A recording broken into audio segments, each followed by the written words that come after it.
हम लोगों ने कहा लोगों को कि भैया महादेव से तो लेते ही लेते हो, लो यार कौन रोकता है, और उतना दे भी कौन सकता है जो दूसरे के पास जाओगे, लो जरूर लो। लोगों ने लिया है, हम आप क्यों दूबर रहे, हम आप क्यों कमजोर रहे।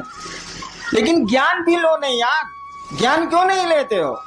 ज्ञान लोगे तो बहुत मामूली सी चीज से भी तुम बहुत बड़ा काम कर लोगे। हम लोग देहात में वो कहावत है ना कि गांव में एगो होशियार रही तो वो कमा खा के जिए ली, 5 गो बुड़बक ओकरा भेटाए के चाहिए। तो ज्ञान का ये महत्व है। दिक्कत क्या है?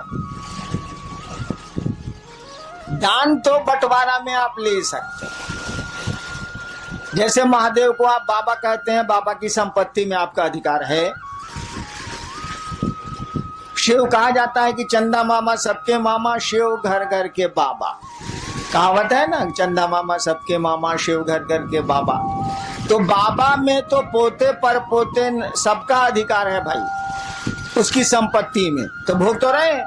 हवा उसकी, प्राण उसके, पानी उसका, पहाड़ उसके, नदियां उसकी, हम उसके, सब तो उसी के हैं, तो भोग तो रहे। और बिना मांगे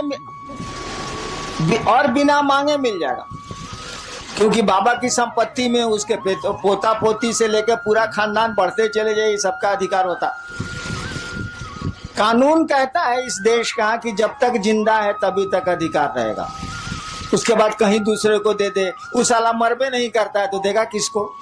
मरेगा तब ना दूसरे को होगा, उस साला जिंदा है। काहे कि रामनवमी में राम के जन्म की छुट्टी होती है, जन्माष्टमी में कृष्ण के जन्म की छुट्टी है।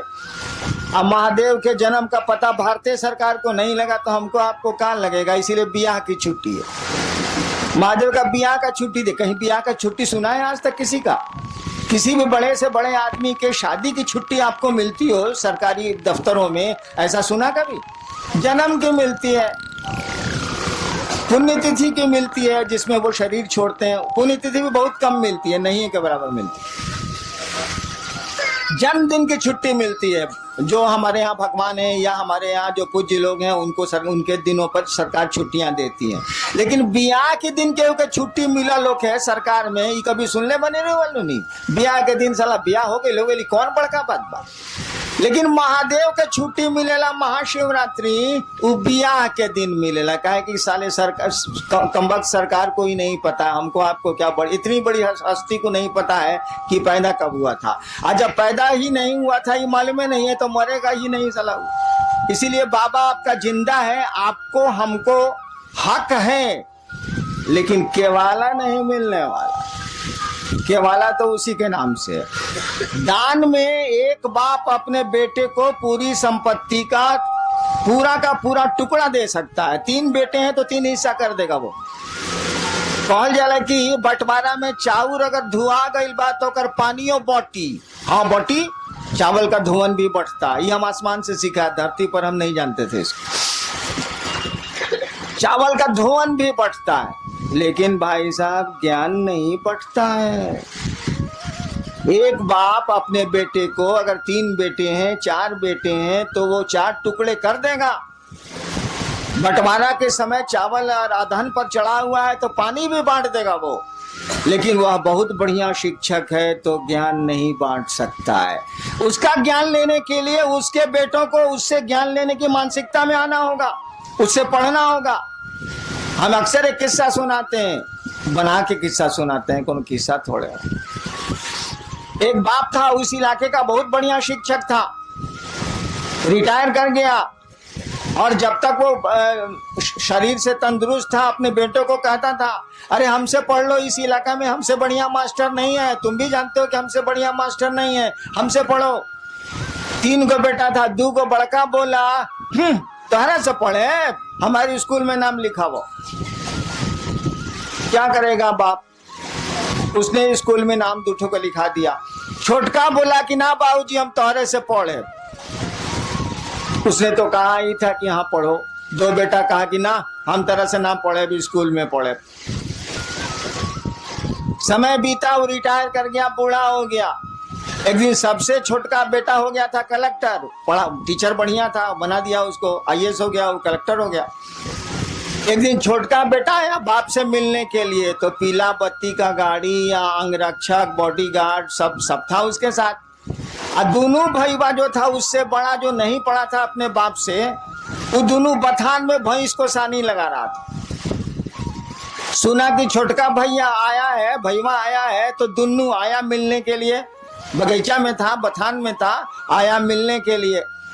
तीनों बैठा हुआ था, बूढ़ा जो मास्टर था वो भी बैठा हुआ था, जो तीनों का बाप था।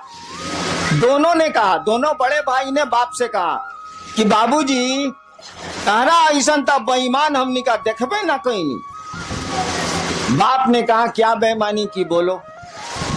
कहा कि एकरा के तू कलेक्टर बना देला, हमनी के भैंस चरवा बना देला, तो ऐसे बड़ बेईमानी हुई।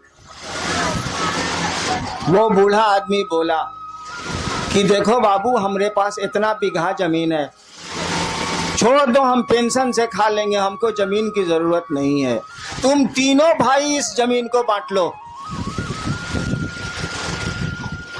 हम जमीन का बंटवारा कर देते हैं, संपत्ति का एक एक पाई का बंटवारा कर देते हैं, लेकिन ससुरा बताओ हम ज्ञान का बंटवारा कैसे करें?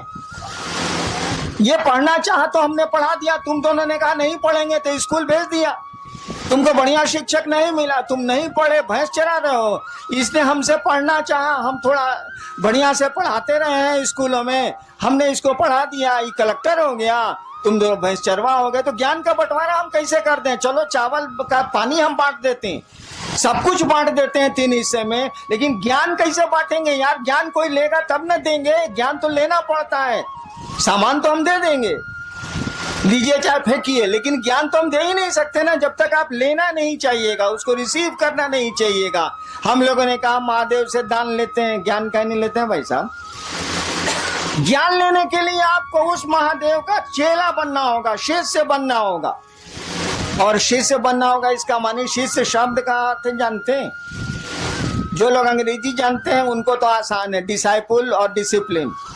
डिसिप्लिन शब्द से डिसाइपुल बना है, डिसिप्लिन में अनुशासन, डिसिप्लिन शब्द से डिसाइपुल मन शिष्य, डिसिप्लिन शब्द से डिसाइपुल बना है। कहने का अर्थ हुआ कि जो डिसाइपुल है वह अगर गुरु का डिसिप्लिन नहीं मानता है तो डिसाइपुल नहीं है। जो शिष्य है अगर गुरु का डिसिप्लिन नहीं मानता है तो डिसाइपुल नहीं है। शिष्य शब्द का भी वही अर्थ होता है। संस्कृत में शस धातु है, उससे बना है शिष्य शब्द, उससे बना है शासन, उससे बना है अनुशासन, उससे बना है प्रशासन, उससे बना है शिष्य। शिष्य का मानी होता है जो अंग्रेजी में मानी है वह हिंदी में भी है। शिष्य का मानी होता है जो गुरु का अनुशासन माने, वह शिष्य है, वह चेला। गुरु जो कहते हैं वो करे, गुरु का अनुशासन माने, डिसिप्लिन